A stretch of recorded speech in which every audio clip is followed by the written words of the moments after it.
It all began with an unexpected phone call, the kind that catches you off guard at the worst possible moment, like when you're in the middle of slicing an avocado or deeply engrossed in a video game. I was lounging on the couch at home, half-heartedly watching a crime documentary that I wasn't even paying attention to when my phone buzzed on the coffee table. Glancing at the screen, I saw Rachel's name. That in itself wasn't unusual, but the timing was. She was supposed to be at work, finalizing an important pitch for a client. So why was she calling now? Expecting maybe a quick message or something casual, I answered. But the moment she spoke, I knew something was off. Her voice was tight, controlled, as if she were reading from a script. "Hey Jack, we need to talk," she said. I wasn't clueless. The last time Rachel had used those exact words, we ended up in couples therapy for months because she had accused me of being emotionally distant or something along those lines. But this time, there was a tremor in her voice, a nervousness she couldn't quite hide. My instincts kicked in, and not in a good way. "All right, then talk," I said, sitting up, suddenly on edge. "No, not like this. Not over the phone." I could hear her uneven breathing, the shaky inhale. My pulse quickened. Something was seriously wrong. Before I could ask anything else, she hung up. Just like that. The hours that followed were excruciating. My mind ran wild with possibilities, but no scenario I imagined could have prepared me for what happened that night. Rachel came home, but she wasn't alone. She walked in with a man I had never seen before. He looked to be in his late 30s, dressed in a suit that felt like it had been plucked straight from an old office catalog. His posture was stiff, his expression uneasy. Meanwhile, Rachel refused to meet my gaze, and this guy looked like he wanted to be anywhere but here. "Who's this?" I asked, my heart pounding. The man opened his mouth as if searching for the right words, but Rachel cut him off. She finally looked at me, and when she did, her expression was unsettling, cold, almost defiant. "This is David. He's the man I've been seeing." For a moment, it felt like the floor had vanished beneath me. The air in the room shifted, heavy and suffocating. She had said it so plainly, without hesitation, without emotion. My first reaction was disbelief. This had to be some kind of twisted joke.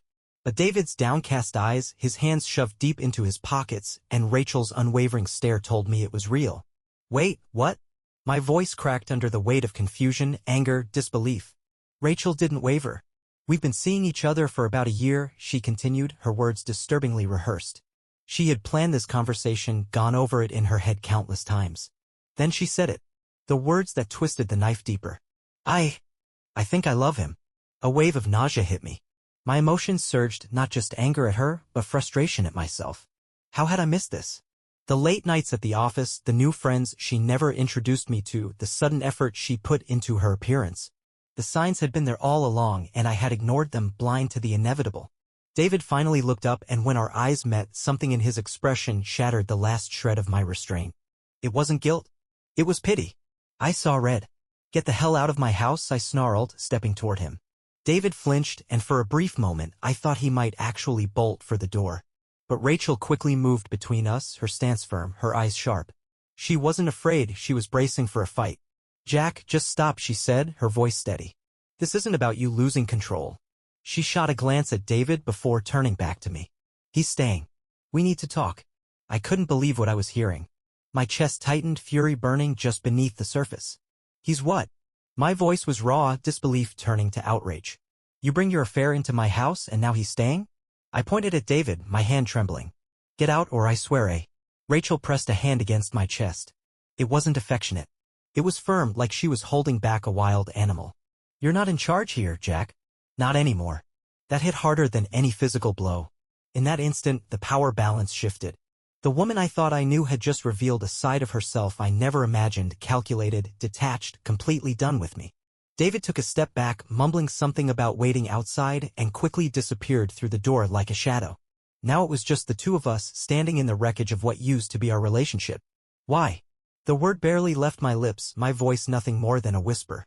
Rachel exhaled, running a hand through her hair, avoiding my eyes. "Do you really want to know?" she asked, her tone void of warmth. "Because us, stopped being enough a long time ago. And David? He's what I need now." Her words hung between us, final and merciless. Each syllable drove the blade deeper, and I stood there, frozen, unable to breathe, knowing that from this moment on, nothing would ever be the same again. The overwhelming urge to scream, to rage, to somehow turn back time and erase this nightmare gripped me. but all I could do was stand frozen, staring at the woman I once thought I knew. In that moment, she felt like a complete stranger. My voice cracked as I forced out the words, each syllable slicing through me like a blade. How long? I needed the truth. I needed something, anything, to make sense of the chaos unraveling in front of me. Rachel rolled her eyes, as if the conversation itself was tedious, as if my pain was nothing more than an inconvenience. I already told you about a year, she said, her voice laced with irritation. Jack, do we really have to do this right now? You asked, I answered. It's done. A year.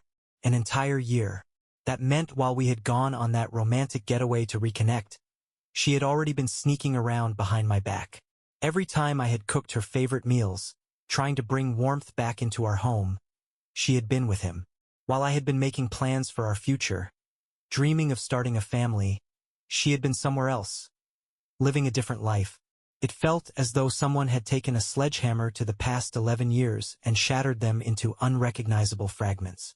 Something inside me snapped. Not just anger, something deeper, something primal. Before I could stop myself, my hands shot out, knocking a vase off the kitchen counter. It crashed onto the tile floor, glass scattering across the room like broken promises. Rachel flinched, just for a second, and for the briefest moment, I saw something in her expression. Fear. But it vanished just as quickly, replaced by cold indifference. Are you done? Her voice was icy, her gaze unwavering as she stepped over the broken shards as if they were nothing. As if I was nothing. No, Rachel. I spat, my voice shaking with the weight of betrayal. I am far from done. You walk in here with him, tell me you think you're in love, and what? You expect me to just accept it? To stand here while he waits outside like this is some civilized discussion. A bitter laugh escaped my lips. What kind of person even does that? What happened to you? She shook her head slowly, like she pitied me. You still don't get it, do you? She said with an exasperated sigh. I called you today because I wanted to tell you myself before it all came out. David's wife found out. That's why I had to bring him here. David's wife. The words hit like a punch to the gut. He was married. It just kept getting worse. Every new revelation peeled back another layer, exposing something even uglier underneath. So you're the other woman too, I said, my voice hollow. You're both destroying 2 marriages. For what, Rachel? Some thrill. She folded her arms, her lips pressing into a thin line. Stop trying to make me the villain in all this. You were never here, Jack. Always working, always lost in your own world. I needed more than what you gave me. David understands me in ways you never could. And yes, he's married, or at least he was. Soon, that won't matter. My heart pounded as rage swirled with something colder, heavier. So this is it? I asked, my voice quieter now. You're running away because things got too hard? Because life didn't go exactly the way you wanted? She laughed then. Not the warm, familiar laugh I once loved. This one was empty, almost mocking. Maybe, she admitted, shrugging. Or maybe I just realized I deserve to be happy. And you know what? I don't regret it. I stared at her, waiting for some sign of remorse, some flicker of guilt. Anything. But there was nothing. She wasn't sorry. She wasn't even sad. And that was when it finally hit me. Rachel wasn't going to apologize. She wasn't going to try to make this right. In her mind, she had done nothing wrong. And I was just the fool who couldn't see it. The front door creaked open, and David stepped inside. His eyes widened as he took in the broken vase, the tension thick in the air.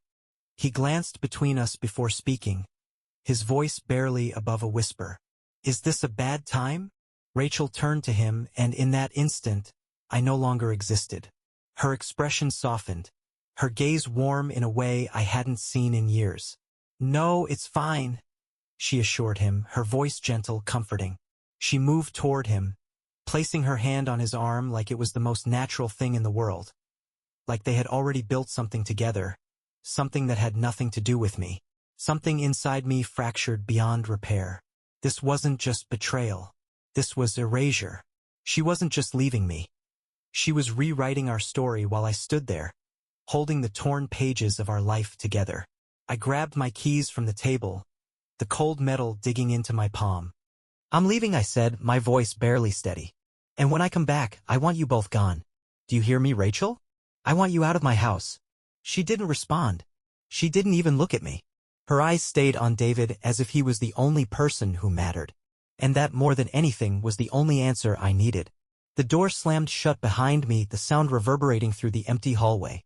I had no idea where I was going, no plan in mind, but one thing was certain: this was the end. The end of us, the end of the person I had believed myself to be. And maybe, just maybe, it was the start of something new, something where I could finally see her for who she really was. That night, I drove for hours with no clear direction, just endless miles of road stretching ahead, illuminated by my headlights. The steady hum of the engine was the only noise breaking through the suffocating silence of my thoughts.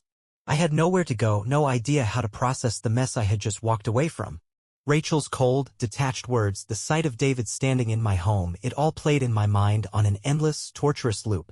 At some point, I found myself pulling into a near-empty parking lot on the outskirts of town, in front of a row of darkened storefronts and a closed-down diner.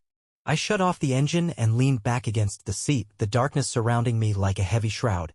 For hours I had been holding everything in, keeping myself from breaking apart, but now, alone in the stillness of the night, I could no longer keep the storm at bay. Without warning, the tears came, hot and unrelenting, streaking down my face as I slammed my hands against the steering wheel. The pain hit me in waves, each one heavier than the last. How could she do this? How could she look me in the eyes, the same eyes that once held love and warmth, and tell me I meant nothing to her? That everything we had built together had been nothing but a joke? A scream tore from my throat, raw and filled with anguish, though the closed windows muffled the sound. Not that it mattered, there was no one around to hear it. Then my phone vibrated on the passenger seat, the screen casting a faint glow in the darkness. I glanced over, expecting another pointless notification I could ignore, but the name on the screen made my breath hitch. It wasn't spam. It was Stacy, Rachel's best friend. The same Stacy who had called me the day before, hesitant and uneasy, as if she had been on the verge of revealing something she wasn't sure she should. I picked up the phone, my pulse hammering in my chest as I read the message. "Jack, I need to talk to you. I know about David. Please call me." My hands were still trembling as I immediately dialed her number. The phone rang a few times before Stacy answered, her voice filled with a mixture of relief and hesitation. "Jack," she exhaled as though she hadn't expected me to call. I wasn't sure you'd answer." I wasted no time. "Stacy, what's going on?" My voice was rough, still hoarse from my earlier outburst. "You called me yesterday. You knew about David. You knew something. Just tell me everything." There was a long pause. I could almost hear her struggling with herself, debating whether she should say what she had been holding back. Finally she spoke, her voice barely above a whisper. "Rachel's been lying to you, Jack. I didn't want to get involved, but I can't keep quiet anymore. She's not just with David, she's been planning to leave you for months. She was waiting for the right time for everything to fall into place." My stomach twisted, a sharp, sinking feeling settling in. Waiting for what? My voice was tight with disbelief. "For David to leave his wife," Stacy admitted, her voice cracking.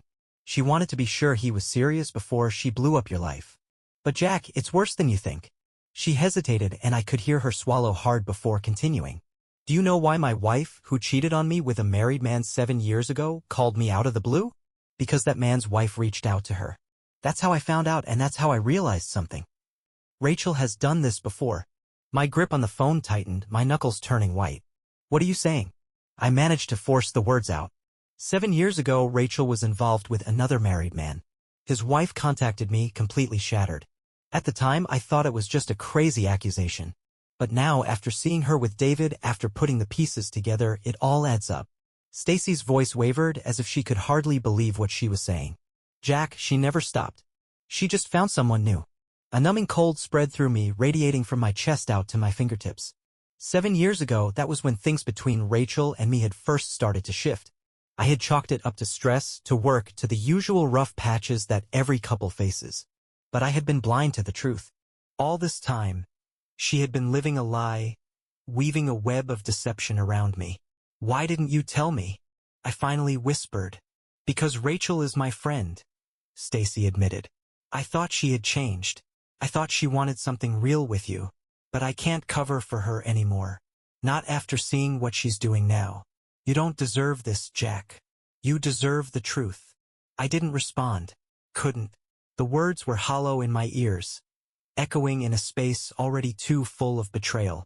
I hung up without another word, letting the phone slip from my fingers onto the seat beside me. 7 years. 7 years of deception, of manipulation, of being nothing more than a pawn in her game. And David? He wasn't the first. Not even close.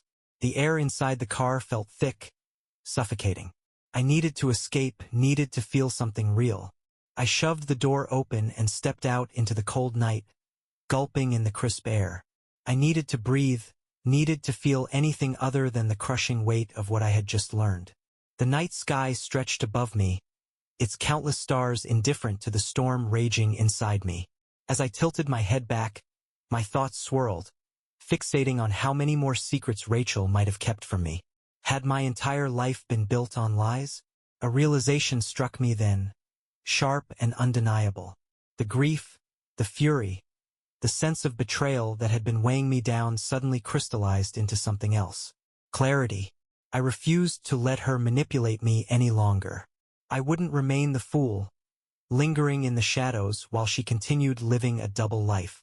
Determined, I grabbed my phone once more, scrolling through my contacts with a purpose I hadn't felt in hours. I wasn't looking for comfort, not from Stacy, not from a therapist, not from anyone who would try to ease my pain. What I needed was the truth, straight from someone who had witnessed everything firsthand. David's wife. The call connected after a few rings. A tired, trembling voice answered on the other end. Hello. I took a breath. Hi. This is Jack, Rachel's husband. I think we need to talk. There was silence, followed by a long, heavy sigh, one filled with more anguish than words could ever convey. Yeah, she said softly. I think we do. The next day, I met David's wife at a small cafe just outside of town. Her name was Linda. On my way there, I had played out this conversation in my head countless times, imagining her reaction, what she might look like, how I would even begin. But when I finally saw her, none of my expectations matched reality. She sat by the window, a half-empty cup of coffee in front of her, staring vacantly at the street beyond. She looked exhausted, as though sleep had been a stranger to her for days. Her face was pale, drawn, and the redness around her eyes told me she had cried more than she ever should have. As I stepped inside, she noticed me and gave a small, weak wave. I approached, a mix of determination and dread settling in my chest, a feeling that had taken root since the previous night. Jack? She asked, her voice barely above a whisper as I reached the table. Yeah, I responded, sliding into the seat across from her. I forced a small smile, though it felt hollow. Thanks for meeting me. She nodded, her hands tightening around the coffee cup as silence fell between us. It wasn't the kind of silence that begged to be filled. It was thick, heavy, laden with everything we both knew, everything we had lost. What do you even say to someone whose world has been shattered by the same person who destroyed yours? Linda was the first to speak, her voice unsteady.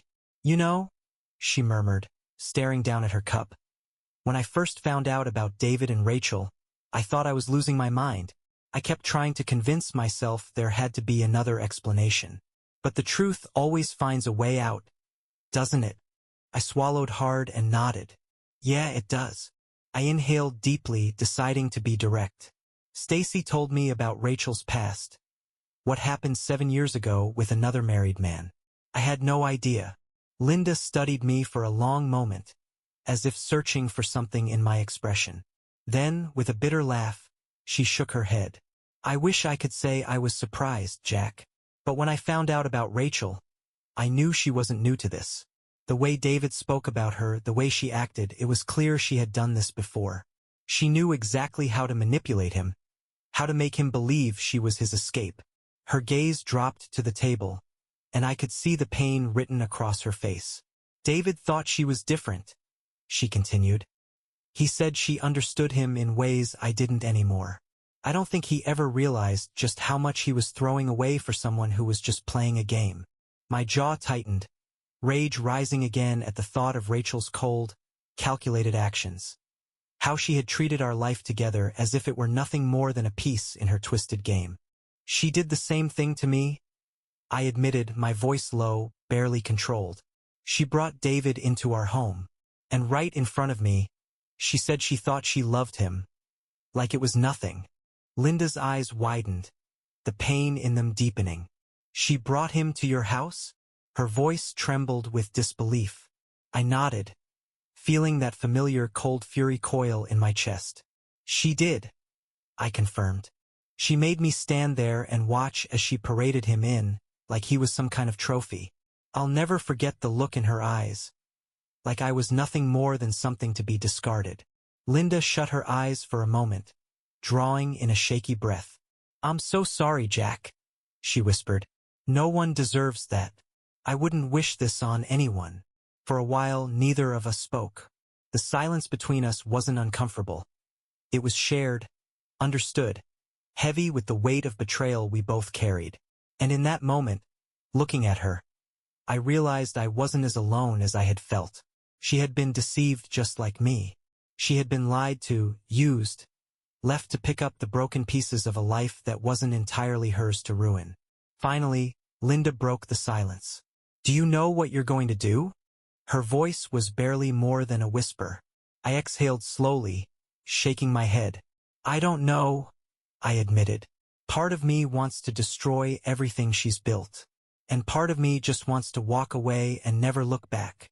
Linda let out a weary sigh, her expression tinged with sadness as she gave a slow nod. Yeah, I get it, she murmured. When I first found out, I thought about leaving David immediately, but now I just feel numb. I don't even know if I have the energy to fight anymore.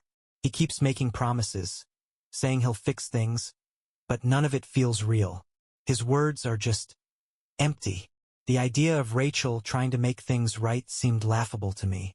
I could only picture her rolling her eyes at the thought of an apology or even a hint of regret. There hadn't been any remorse on her part, not even a pretense of it. She never even tried to act sorry, I said, unable to keep the bitterness from creeping into my tone. She made it seem like I was the problem, like I was the reason she had to turn to someone else. Linda sighed, her gaze dropping to the table. That's what they do, isn't it? She said after a pause. They twist things until it feels like it's our fault, like we pushed them to it. But we didn't. They made that choice. She lifted her head then, and something in her eyes had changed. It wasn't just sorrow anymore, it was clarity. It struck me that she wasn't as broken as she seemed. Her voice was steady, firm. This wasn't something we did to them, she continued. They did this to us, and we can't let them take anything more from us, Jack. We deserve better than this. Her words hit something deep inside me, a flicker of strength I hadn't felt in days. She was right. This wasn't on me. I hadn't been the one to break our vows, to shatter what we had built. That was on Rachel and David. They had made their choices, now they had to live with the weight of them. I took a slow, deep breath and gave a nod. You're right. We deserve better. We deserve people who actually care about us. People who won't lie to our faces. A small, sad smile formed on Linda's lips, but there was something else there too. Something like hope. Yeah, we do, she agreed softly. And maybe one day we'll find that. For a while, we sat there, sharing stories, venting our frustration and pain. By the time we were done, I felt something I hadn't felt in a long time, relief. Linda understood in a way no one else could. She had been thrown into the same storm, the same betrayal. Somehow, talking to her made me feel less alone. As I rose to leave, I glanced at her, and for the first time in what felt like forever, a small glimmer of hope surfaced. Thanks, Linda, I said sincerely, for meeting me, for listening. She gave a slow nod, her eyes still carrying traces of sorrow, but now there was a quiet strength behind them. We're in this together, Jack. We'll get through it, one way or another. Stepping outside, I let the cold air sting my face as I walked toward my car. This wasn't over, not even close.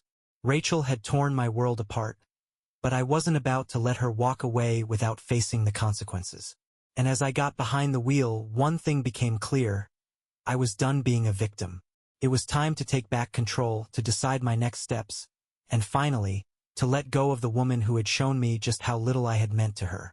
By the time I got home that night, a plan was already forming in my mind. Rachel wasn't going to walk away from this unscathed.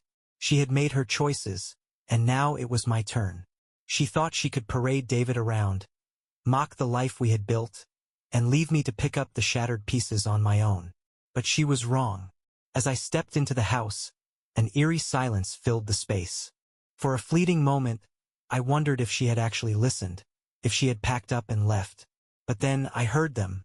Voices. Low whispers from the living room. Her voice.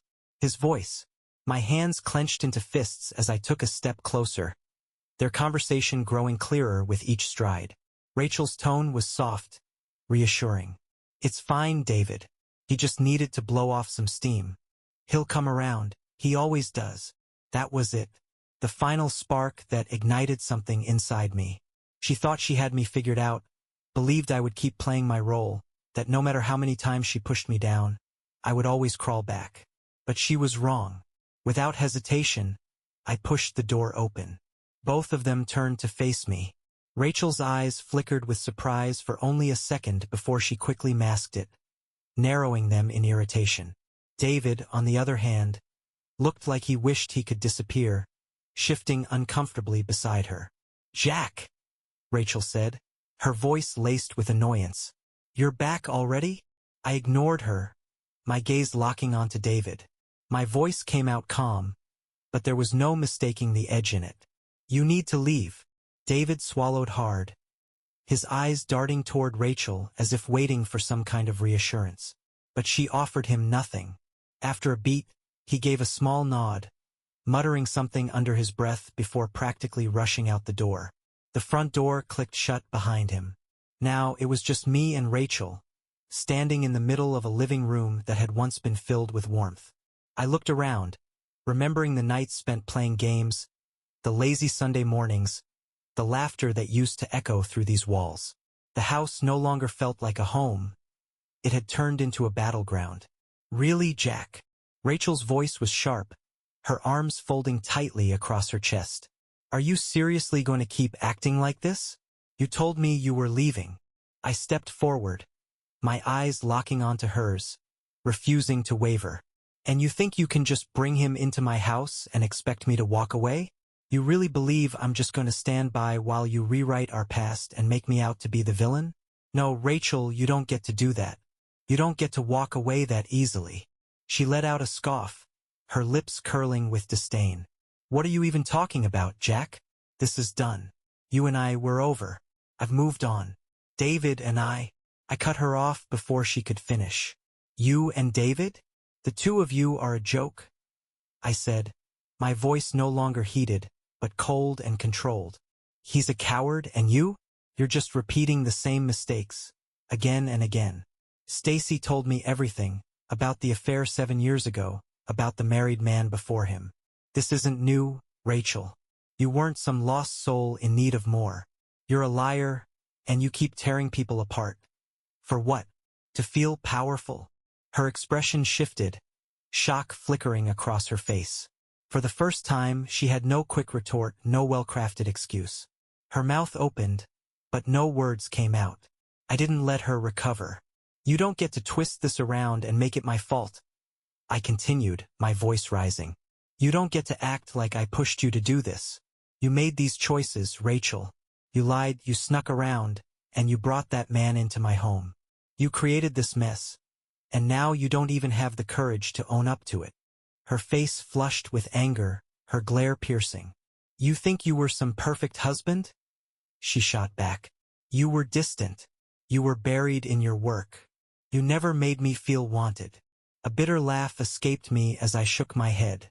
"And instead of talking to me, instead of trying to fix it, you did what you always do. You ran. You found someone else to fill the gap. But here's the truth, Rachel. You're never going to be happy this way. You'll keep running, keep lying, and you'll never find what you're looking for." For the first time, she looked uncertain, as if my words had hit something deeper. Her lips parted, but whatever argument she had vanished before she could voice it.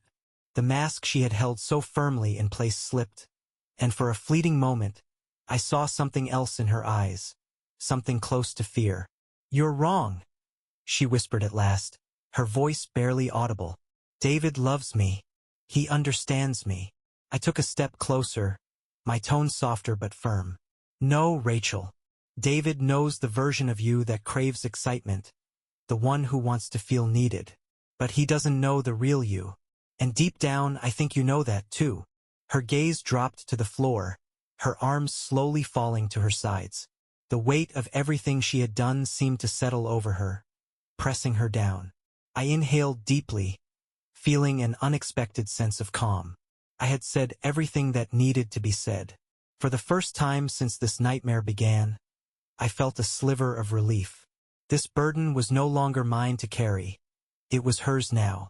"I want you out of the house," I said, my voice steady. "Take whatever you need, but by tomorrow I want you gone. I'll be talking to a lawyer. This is over." She looked up at me then, her expression unreadable. Was it fear? Regret? A sudden understanding of just how much damage had been done? But it didn't matter. Whatever she felt now, whatever realization finally hit her, it was too late. There was no undoing this. She didn't argue. She didn't cry. She simply gave a small, barely noticeable nod and turned away, heading toward the stairs. I watched her go, a hollow emptiness settling in my chest. This was it. The end of us. Not the ending I had once imagined, but the reality I had to face. I turned and walked out into the night air, the cool breeze biting against my skin. David stood by his car, his face pale, his expression uneasy as he saw me approach. He looked like he wanted to say something, but I didn't give him the chance. Without a word, I walked past him, got into my car, and drove away. This wasn't about Rachel or David anymore. This was about me. About reclaiming my life, rebuilding what had been broken, and finally letting go of the weight I had carried for far too long. As I drove into the night, leaving the wreckage behind, one thought settled in my mind: I was going to be okay. Rachel had tried to break me, had tried to tear apart everything we had built, but I was still here. I was still standing. And now it was time to start over. To find something real, something lasting. Something built on truth, not lies and betrayal. The next morning, I woke up in a nameless motel on the edge of town. Sunlight filtered through the thin curtains, casting faint patterns across the room. And for a brief, fleeting moment, I felt nothing, no pain, no anger, just a strange, weightless clarity. But then, like a tide rushing back in, reality crashed over me. Rachel. David. The betrayal that had shattered everything I once knew. The air in the room felt cold, not just physically, but the kind of cold that settles into your bones. I exhaled slowly, knowing one thing for certain. I couldn't stay here. It was time to confront the next chapter, to deal with the reality of what had to be done. I drove home in silence, my mind racing through the whirlwind of events that had unfolded. What would be waiting for me on the other side of that door? Would Rachel still be there, lingering in the aftermath, hoping for one last argument? Would David be hanging around, eager to prove something?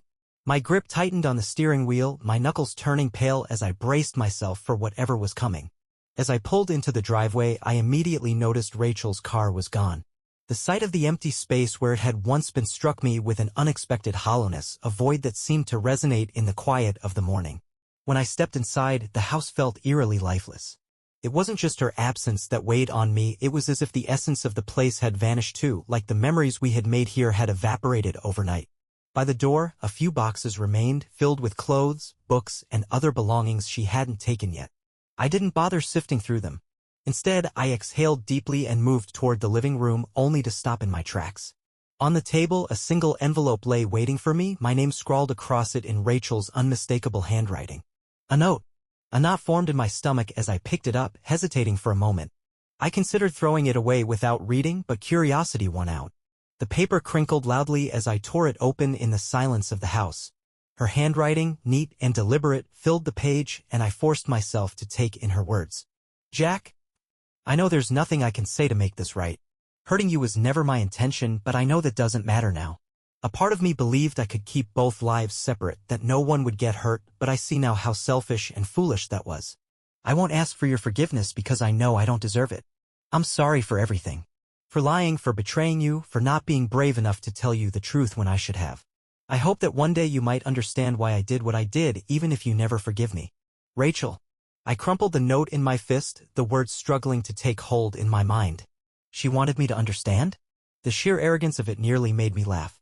This wasn't about understanding her choices or trying to see things from her side.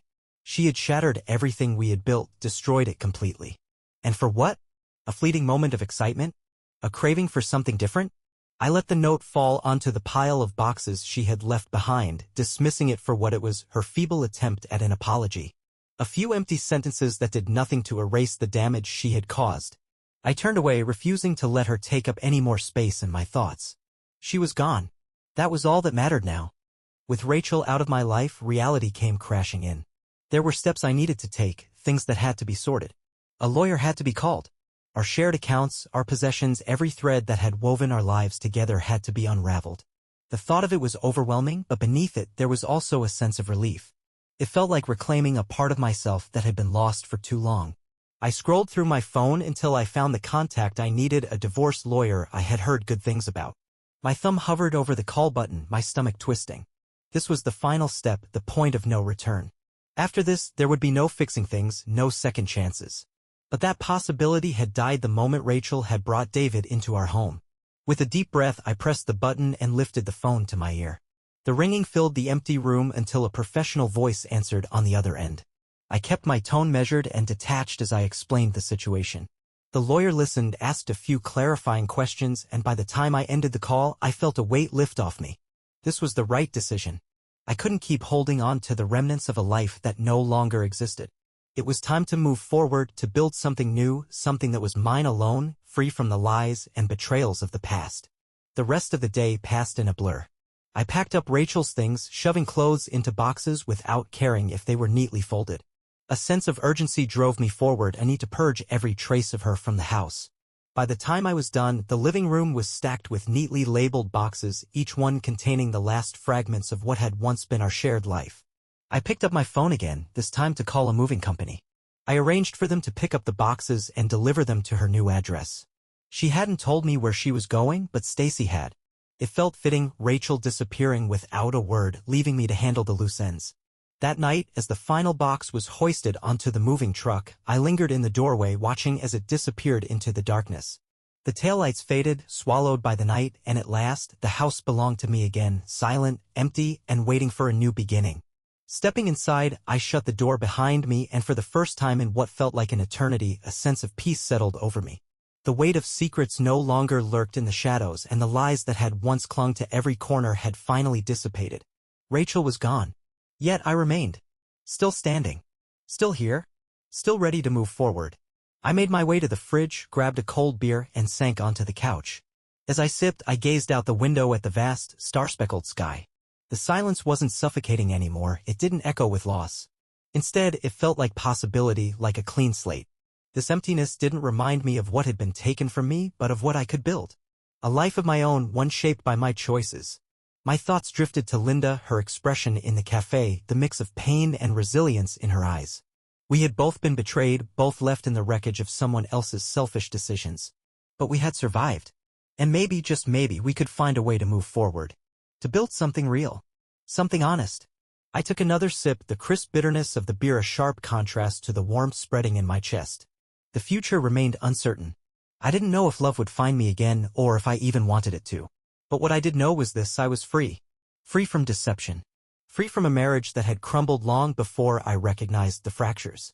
And, surprisingly, that uncertainty no longer frightened me. It felt like the start of something new, a future I could shape from the ground up. For the first time in a long while, I felt hopeful, not for Rachel, not for what we had lost, but for myself. For the person I could become. The life I could create. The road ahead stretched wide and open, and I was ready to see where it would lead. A week passed, and during that time, the house began to transform.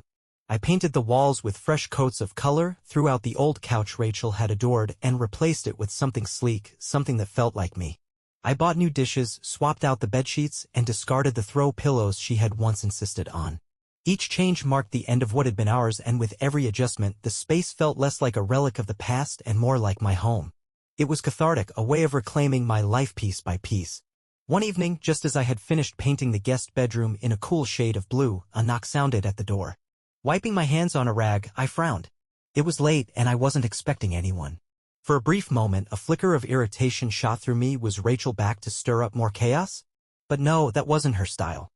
She was too proud to return after everything that had happened.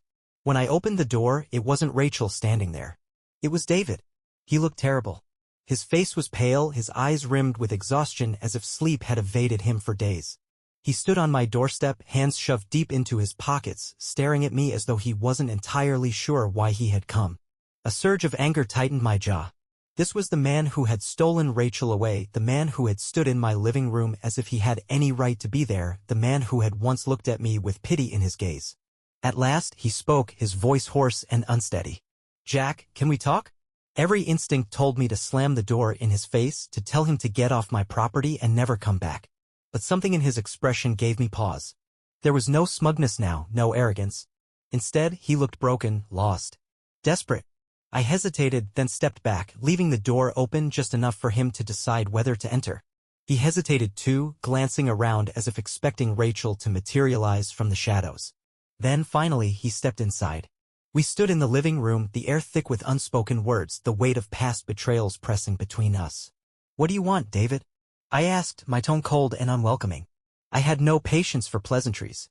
He swallowed hard, his Adam's apple bobbing as he struggled to find the words. Finally, he exhaled and said, "Rachel left me." His voice cracked slightly, and when he met my gaze, there was rawness in his eyes, something I hadn't expected. "She left 2 days ago," he continued. "Packed her things and walked out. She didn't even say goodbye." I stared at him, anger mixing with disbelief. Rachel had left.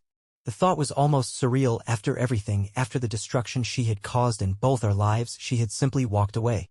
"Why are you telling me this?" I asked, my voice edged with suspicion. David ran a hand through his disheveled hair, a bitter, humorless laugh escaping him. "Because I don't know what else to do," he admitted, his voice barely above a whisper. "She's gone, Jack. She used me just like she used you. I thought she loved me. I thought we had something real. But in the end, I was nothing more than a means to an end." I couldn't help it. I let out a laugh, but it was devoid of humor, cold and sharp as it echoed through the empty room. "And what exactly do you expect me to say to that, David?" My voice was laced with disbelief. "Do you think I'm going to pity you? That I'll somehow help you pick up the pieces?" I shook my head, my anger flaring again at the sheer audacity of him standing here, hoping for sympathy. "You shattered my marriage, David. You stepped into my life, stood before me, and took something that never belonged to you. And now you expect me to be the one to help you when she's done the same to you." His face twisted at my words, his features crumpling as if the weight of them was finally sinking in. For a brief moment, I thought he might actually break down. His voice was unsteady when he finally spoke. "I know I don't deserve anything from you," he admitted, his tone thick with regret. "I know I ruined everything. I needed you to hear it. I needed someone to understand. She didn't just betray you, Jack. She betrayed me too." I stared at him, my fury still simmering beneath the surface, but there was something else creeping in, a strange sense of recognition. He wasn't wrong. Rachel had hurt us both, used us both to fill whatever emptiness she was trying to escape. And when she was done, she left without a backward glance. I exhaled slowly, feeling some of the tension loosen its grip on me. "What did you expect, David?" My voice had softened, but the disdain remained. "Did you think she would be different with you? That she'd somehow become someone else?" He lowered his gaze, shaking his head. "I don't know," he murmured, his voice barely above a whisper. I guess I thought we had something real. That she actually loved me." I sighed, dragging a hand down my face, exhaustion settling deep in my bones. "Rachel doesn't love anyone, David. Not really. She loves the idea of love, the thrill of the chase. But once she has what she wants, she loses interest. That's just who she is." He looked up at me then, and I saw it, the same hollow despair I had once felt. "What do I do now?" His voice was so quiet, so lost, that for the first time I saw him not as my enemy but as someone just as broken as I had been. I studied him for a long moment, the man who had once played a part in tearing my life apart. And in that moment I understood he wasn't my enemy anymore. He was just another casualty of Rachel's selfishness, another person left behind in the wreckage she caused. "You pick up the pieces," I said finally, my voice weary but firm. "You start over. You learn from it and you don't let it define you. You move on, David. It's the only thing you can do." He nodded, his eyes glistening with unshed tears. "I'm sorry, Jack," he said, his voice breaking. "I know it doesn't mean much, but I am. I wish I could take it all back." I gave a small nod, but the words of forgiveness wouldn't come, not yet. Maybe one day I'd be able to let go of the anger, to see him as just another person caught in Rachel's web. But that day wasn't today. "You should go," I said, stepping back and opening the door. He wiped at his eyes, nodding once more before stepping out. The door clicked shut behind him, leaving me in silence. I stood there for a moment, letting the quiet settle around me, and something inside me shifted. David's visit had reopened wounds I thought had healed, but strangely, it had also given me something I hadn't expected: closure. Rachel was gone. And whatever power she had held over David, over me, was gone with her. I walked back into the living room, my eyes drifting over the small but significant changes I had made in my space, changes that reflected the new beginning I had chosen for myself. And in that moment I realized something: I didn't need anything from Rachel anymore. Not her apology, not her explanations, not even her regret. I was free. And for the first time I truly believed it. Days blended into weeks, and life slowed to a pace I could finally appreciate. For the first time in what felt like years, I wasn't waiting for another disaster, another betrayal, another desperate attempt to hold together something that had already crumbled. I was no longer trapped in the cycle of heartbreak and damage. I could focus on my own life, no strings attached, no shadows from the past lurking in the background. I started doing things for myself, small things that brought unexpected joy. I took a book to the park, finding a shaded spot beneath an old oak tree, losing myself in stories that weren't my own. I returned to the gym more often, running until I felt my heart pounding, not from anger or grief, but from something that felt strangely like being alive. I reconnected with old friends, people I had drifted away from when my world had revolved around Rachel.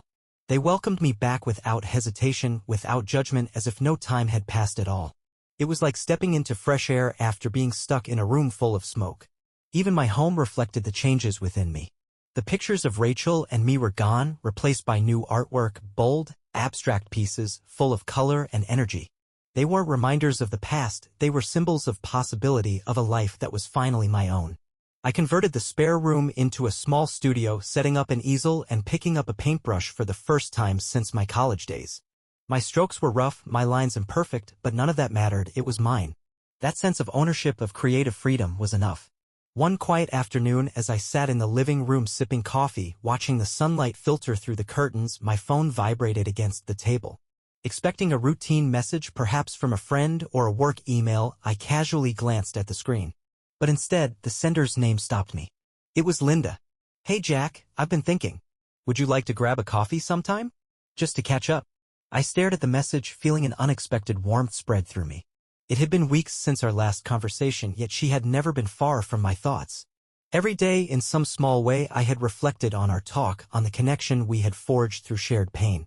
What we had wasn't the kind of love they write about in movies, it was something deeper, something honest. We had both faced devastation and somehow emerged stronger. Without hesitation, I typed back, "I'd love that. How about this weekend?" Her reply came almost instantly. "Sounds perfect." A simple response, punctuated with a smiley face, but it stirred something inside me, a feeling I hadn't experienced in a long time. It was strange how something so small, so ordinary, could feel like a step forward, a turning page in my life. When Saturday arrived, I was surprised by my own nervousness. I kept reminding myself that this wasn't a date, just two people meeting for coffee, two people who had endured heartache and come out the other side. And yet, as I stood in front of the mirror, adjusting my shirt to make sure I looked presentable, I realized that this meeting meant more to me than I had admitted. We met downtown in a cozy little cafe with mismatched furniture and an inviting warmth. Linda was already there when I arrived, seated at a corner table with her hands wrapped around a steaming mug. When she looked up and saw me, her face lit up with a soft, relieved smile. "Jack," she said, her voice light. "I'm really glad you came." I returned her smile as I took the seat across from her. "Of course. It's good to see you, Linda."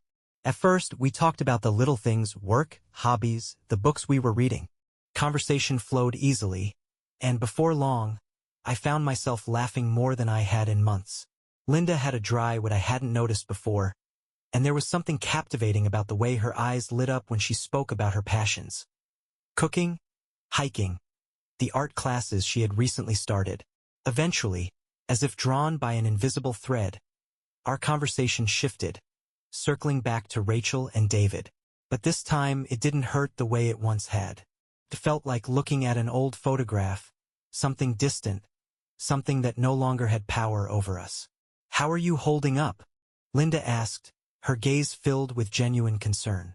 I considered her question for a moment, then nodded, a small smile tugging at my lips. "I think I'm actually doing okay. Better than okay, really. It's strange, but I feel free." Her expression softened, and she nodded in understanding. Me too. Still hurts, but not in the same way. It's not something I carry with me every day anymore. I can finally breathe again, you know? We fell into a comfortable silence, both sipping our coffee, simply existing in the moment. And as I sat there, looking at Linda, it dawned on me that healing wasn't some dramatic revelation. It wasn't about suddenly feeling whole again. It was about this quiet, ordinary moments shared with someone who truly understood. "Jack?" she said suddenly, her voice hesitant. "Do you ever think about what's next? For you, I mean." I met her eyes and saw the uncertainty in them. She wasn't just asking about my future. She was asking about ours. Reaching across the table, I let my fingers brush against hers in a small but meaningful gesture. "I'm not sure what's next," I admitted, "but I'd like to find out, one step at a time." She smiled, curling her fingers around mine, and in that moment, something inside me shifted. It wasn't love, not yet, but it was real, solid, the foundation of something new, something I could build on my own terms. The rest of the afternoon passed in a blur of conversation, laughter, and stories. By the time we stepped out of the cafe, the sun was setting, streaking the sky with soft hues of pink and orange. I walked Linda to her car, and just before she got in, she turned back to me. "Jack," she said softly, "I'm really glad we're in this together."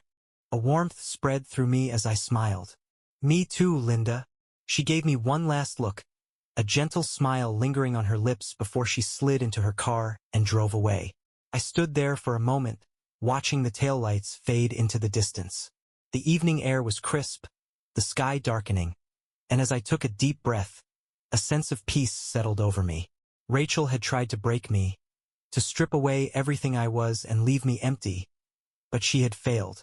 I remained in the moment, still present, still standing, still prepared to move ahead. But this time I wasn't facing it alone. As I made my way back to my car, a long-forgotten sense of hope stirred within me, one I had denied myself for far too long. The past was no longer a weight on my shoulders. It was behind me. The future, uncertain yet full of possibilities, was mine to create. And for the first time I felt genuinely free.